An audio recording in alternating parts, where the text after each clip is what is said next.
आणि हरियाणात आता हॅट्रिकच्या दिशेने भाजप निघाली आणि भाजपच्या विजयाचा नागपूर आणि मुंबईत जल्लोष साजरा केला जातोय।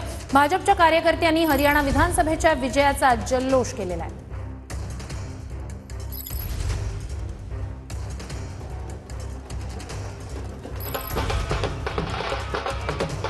तर ही दृश्य आहेत नागपूर आणि मुंबईतली।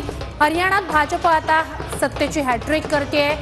50हून अधिक जागांवर भाजप तिथे आघाडीवर आहे आणि याचाच अर्थात जल्लोष आपल्या राज्यात 2 ठिकाणी केला जातोय। नागपूर आणि मुंबईमध्ये भाजपचे कार्यकर्ते मोठ्याने घोषणाबाजी करत, फटाके फोडत, ढोल ताशे वाजवत जल्लोष करताना दिसतायत। तर काही महिला कार्यकर्त्या नाचत गात या विजयाच्या जल्लोषात सहभागी झाल्याचं आपण पाहतोय। नागपूर आणि मुंबई 2 ठिकाणची ही दृश्य आहेत। हरियाणातले जे काही एक्झिट पोल आलेले होते ते एक्झिट पोल भाजपच्या विरोधात होते, म्हणजे भाजप तिथे सत्ता स्थापन करणार नाही असं एक्झिट पोल्स सांगत होते। मात्र भाजप आता हॅट्रिकच्या दिशेने तिथे वाटचाल करते।